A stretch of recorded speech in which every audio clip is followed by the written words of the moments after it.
Hello, good morning সবাইকে। আজকে Christmas eve. আজকে কীরকম যাবে দিনটা দেখে নিই। তো আপনার মনে না কিছু কোয়েশ্চেন থাকতে পারে, মানে আজকের দিনটা আপনার ইমোশন নিয়ে আপনারা প্রচণ্ড কনফিউজ থাকতে পারেন।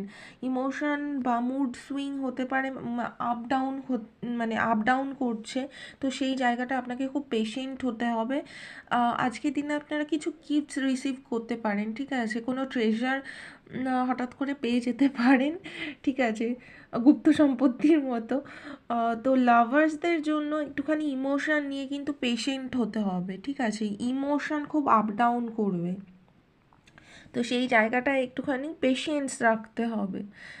আপনি আপনার লাভার্সদের কাছ থেকে, মানে আপনার যে প্রিয়জন আছে বা যে লাভ পার্টনার আছে তার কাছ থেকে কিছু রিসিভ করতে পারেন, তাকে কিছু অ্যাজ আ গিফট দিতে পারেন, ঠিক আছে?